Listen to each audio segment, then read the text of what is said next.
Oh, that's beautiful. Are these games still available? No, because oh, that's sad. I know, and I'm talking to David Lewinsky, who has a shop in Brookline, Eureka Puzzles, and we're going to have another meeting because he feels that there today may be manufacturers that might be interested in making them. I was trying the big commercial market, and I got 100 made by Pressman Toy because I did some consulting for them. Right. But then they weren't willing to make any more, and they sold out immediately. But of course, how long ago has this been? Oh, it was a long time. It was in 1971. All right. So it's a long time. So I also dealt with time because my son didn't understand time at all. And now, he was dyslexic and what? Well, I now know that he's a sort of a combination of Asperger and he's on the high end of the autism spectrum. I mean, he's sort of a composite of a few things, but he's also attention deficit disorder. He's not hyperactive. He's very bright. I'm sure. He has a lot of skills. And he just couldn't get time. Okay. Tomorrow I was. I mean, even the language was off. Oh. And one day he kept asking me, when is something going to happen? And I had explained it many times before 9 o'clock in the morning. And I finally said to him, well, I've told you, I'm not going to tell you again. It's tomorrow, Wednesday. And he said to me, well, where is Wednesday? Oh, God bless him. Is it inside or outside? Bring me Wednesday, and then I'll believe you. So I thought to myself, oh, okay. It's my fault. Yeah. I'm not communicating. That's right, different language. Different, yes. So is it inside or out? I invented a calendar, so it shows every day what a day is, and it shows what a Wednesday is and what every day of the week is, and it shows a yesterday, a today, and tomorrow, and it shows the cycle of how it goes.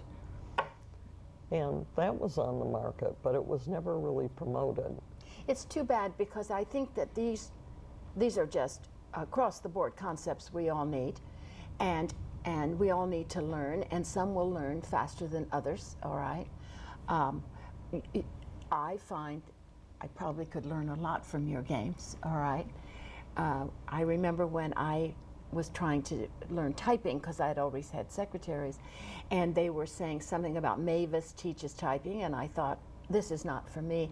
So I got Mario, and Mario had little mittens, and Mario teaches typing. Well, I want to be entertained. You know, maybe that's you know, it's making sense to you, isn't it? And of course now I'm good. All right, I'm also a good graphic designer, but I think these kind of games would teach anybody, wouldn't they? Well, they're very good for certain populations. They're very good for preschoolers and kids with any kind of developmental delay. Nancy, you must have had your hands full with all these children. Oh yeah, I had my hands full, that's for sure. How did you? And I did not have a supportive husband. Oh, naturally. Whoops. But in 1980, my father gave a copy of my great-grandfather's book, which my great-grandfather had written in 1910, the autobiography of David Lillaware. Okay. Now, this was a book that I had known since I was probably 1 or 2 years old, because as a young child, I frequently went on Sundays to my grandparents, my father's parents in Chicago. And it was a wonderful time. My father had a phenomenal sense of humor, as did my grandfather. And my grandmother played the piano. And it was just, the food was great, and it was good memories. Just lots of fun. Yes. And eventually the big book would come out. And my grandfather and my father would, you know, ooh and ah over this book. And is that this book? No, this go ahead. This is their book. This is the autobiography of David Lilloware from 1910. All right. And it was a big book, and it didn't have any pictures. and we need pictures, don't we, Nancy? And, you know, even as I got a little older, I was dyslexic. And they would think it was wonderful. And I liked listening to some of the stories. The stories Sure. in it.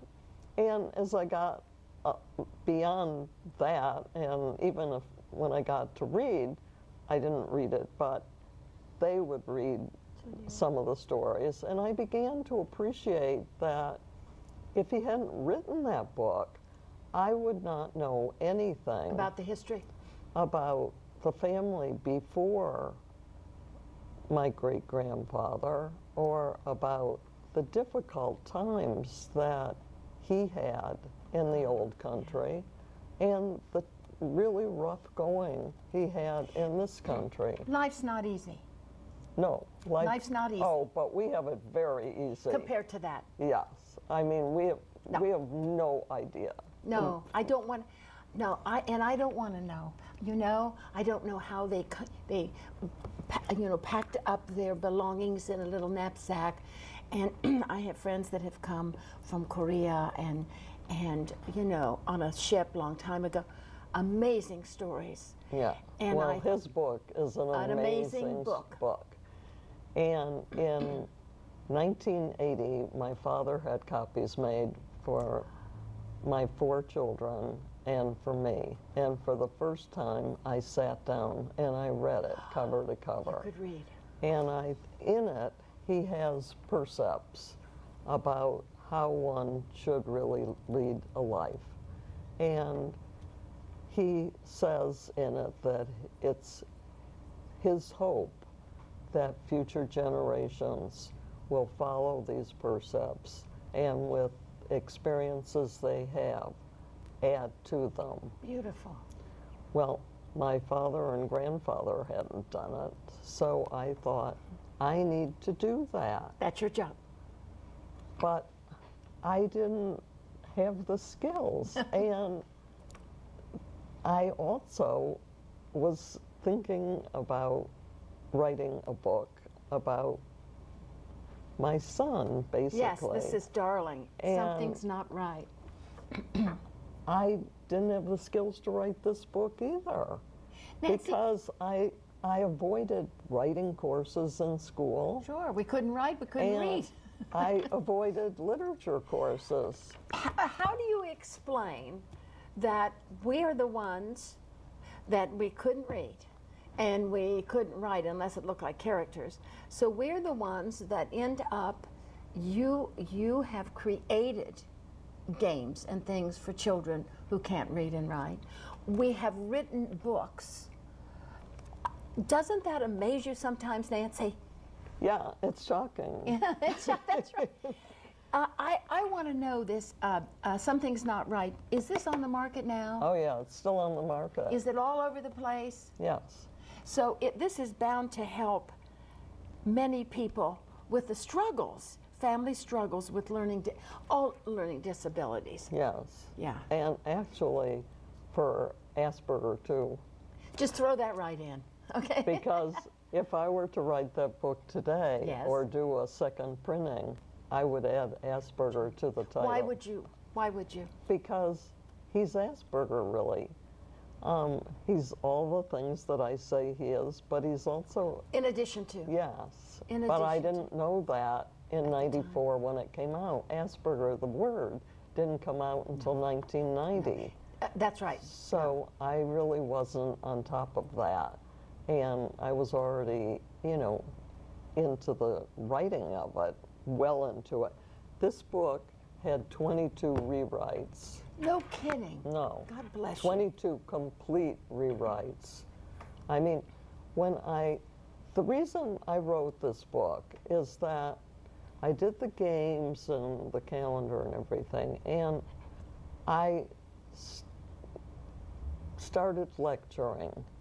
And when parents don't get satisfaction from doctors and educators, they start networking with parents.